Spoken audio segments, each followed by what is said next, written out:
Матч окончен со счетом 7-0 в пользу команды «Зенит Абхазия». 27 марта 2021 года в Республике Абхазия открылся филиал детской академии футбольного клуба «Зенит». Это произошло при посредничестве председателя Высшего совета Всемирного Абхазо-Абхазинского конгресса Мусыха Барича Экзекова.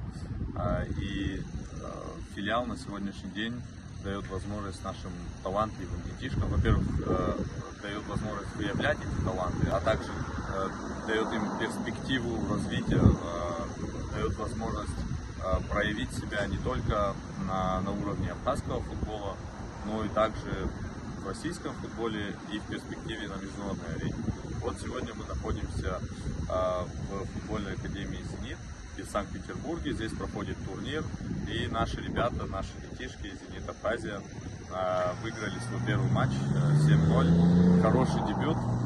Уверен, что они покажут хорошие результаты в целом в турнире.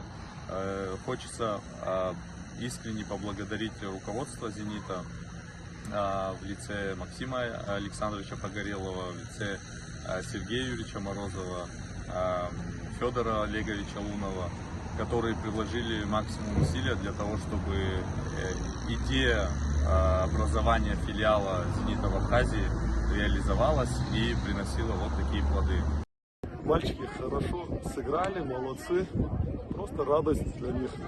Праздник, футбол это праздник, они должны получать удовольствие. И сегодня, да, это было видно по ним, по их лицам, что они получили удовольствие, радость.